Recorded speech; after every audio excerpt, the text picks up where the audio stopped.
Jumbo momo থেকে বেরোলো আরও অনেকগুলো মোমো। তো এখানেই দেখে আমি খুবই খুশি হয়ে যাই, কারণ এতগুলো মোমো দেখে আমি তো লোভ সামলাতে পারছিলাম না। বার্থডেতে তো আমি অনেক কেক কেটেছি, কিন্তু এই প্রথম আমি মোমোর কেক কাটলাম। এটা কিন্তু সত্যি এই বছরের বার্থডে কিন্তু আমার সব থেকে বেশি মেমোরেবল থাকবে, কারণ কিছু নতুন মানুষদের সাথে আমি আমার বার্থডেটা সেলিব্রেট করলাম। আমি একদমই ভাবতে পারিনি এরকম মোমো এক্সিস্ট করে পৃথিবীতে। তো টেস্টি টাউনে এসে বুঝে গেছি, টেস্টি টাউনে এসে বুঝতে পারলাম যে এটা সত্যি পসিবল হতে পারে। আর এইটা সত্যি কথা, আমাদের দোকানের জন্য তো হয়েছে ঠিকই, কিন্তু ওই যে ক্যামেরার পিছনে যে মানুষটা আমি দেখিয়ে দিচ্ছি ক্যামেরার দাঁড়া, এই যে আছে, thank you so much, thank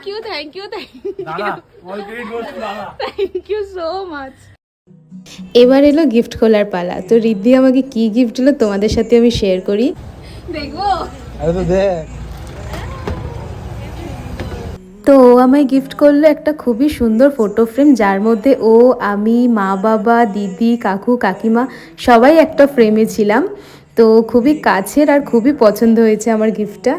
তো এখানকার সেলিব্রেশন তো হয়ে গেল। তো তার আগে বলে দিই, তোমরাও যদি তোমাদের স্পেশাল ওয়ানদের বার্থডে বা নিজেদের বার্থডে এইভাবে সেলিব্রেট করতে চাও আর এরম জাম্বো মোমো গিফট করতে চাও, তাহলে অবশ্যই টেস্টি টাউনের সাথে কন্ট্যাক্ট করতে পারো। তাদের ফেসবুক পেজ আমি মেনশন করে দেবো। তারপরে চলে আসি আমি বাড়ি এসে দেখি আরেক সারপ্রাইজ আমার জন্য ওয়েট করছিল। আর এখানে আমার ড্রেসটাও চেঞ্জ হয়ে যায়, কারণ এই ড্রেসটা মেনলি আমার বার্থডের জন্যই রেখেছিলাম। তো আমি তাড়াতাড়ি করে ড্রেসটা পরে নিই। হ্যাপি বার্থডে টু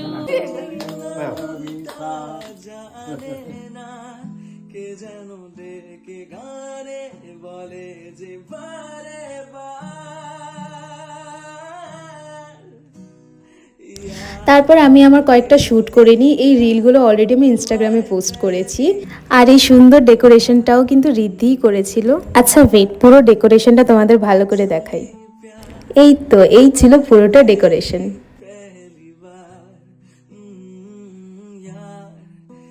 সবশেষে রিদ্ধিকে এটা করতেই হবে, মানে কেক লাগানো মুখে। তো এই ছিল এবছরের আমার বার্থডের ভ্লগ। আশা করি ভিডিওটি সবার অনেক ভালো লেগেছে। দেখা হবে অন্য কোনো সুন্দর একটা ভ্লগে। ততক্ষণের জন্য সবাইকে টাটা, বাই।